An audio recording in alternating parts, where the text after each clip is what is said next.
Welcome back to Fundamental Fridays. This is my fifth video in this series that I'm creating. Right now, I'm mapping out or showing or demonstrating and talking through and discussing what I do each day to get myself feeling ready for the day. If you've stumbled upon this, or if this is the first video you've seen, I do a feedback loop system, a free buzz play. In this fifth video, I'm still on my harmonic series, kind of lip slur, whatever term you like, journey. But this is where I kind of start to map out the lower range. And so again, I'm just going to demonstrate what I do on a daily basis, starting with my free buzzing. I've got my track ready. Again, all of the resources I am demonstrating or what you see on the screen, they are all available at wvhornacademy.com as part of a $5 a month membership site. It's a very simple one. I really am here to help the greater horn playing community, but obviously I've spent 20 years creating content, creating resources, and a little supplemental income would be great or very appreciated. So all that being said is follow along. Here we go. I free buzz first.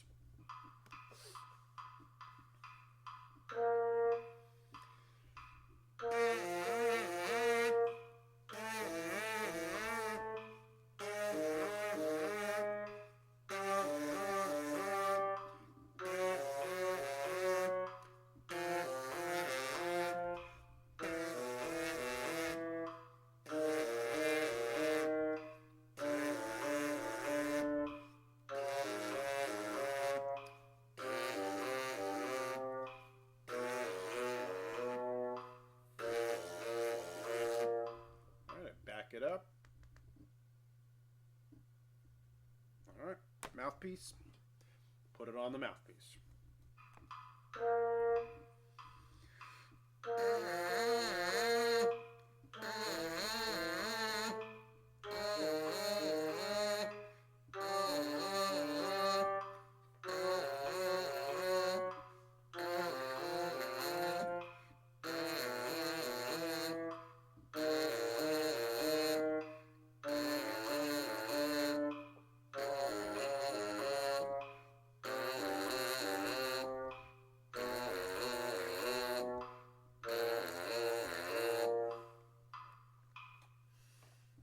Pretty straightforward. Put it on the horn. Now, full disclosure.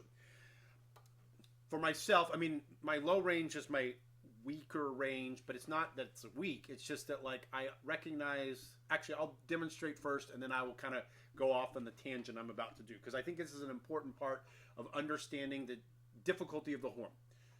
All right.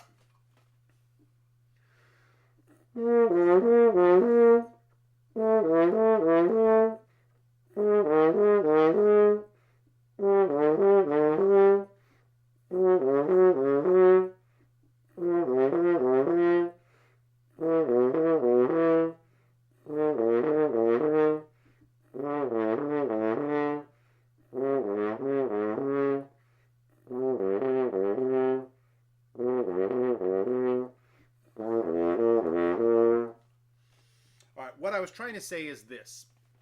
Through my reflection over the many years of playing, trial and error, teaching, I've come to this one conclusion about why the horn is very difficult. Is because the horn asks us to cover the full range of a trumpet and the full range of or most of the range of a tuba. And so that means we're basically playing two equivalent instruments in one. So in horn world, there's this thing called the break, which is a very real thing. And the break is the idea of how do you transfer between the low and the high range. My solution, personally, is to approach playing the horn high to low. I believe that this kind of free buzzing shape, all the stuff I've been hinting at through my content here, that you can make the high range easy and effortless. But that does mean that as you move from low or from high to low and get into the low range, that shape that you use to make the high range effortless can make the low range more squirrely. Not more difficult, but more squirrely, more inconsistent. So on the reverse, if you get set up as a low horn player, you probably got set up with firmer corners, kind of like what I say is you got set up like a trumpet player, which is nothing wrong with that. But because of the harmonic series, trumpet players tend, if you get set up like a trumpet player, you tend to have a more kind of firm and muscular embouchure. And what I've noticed is you tend to have a much stronger lower range in your development, or mid-low range. But when you get to the high range, it tends to get strained. And I believe that's because you can only tense up the corners to a certain point before they can't go any tighter.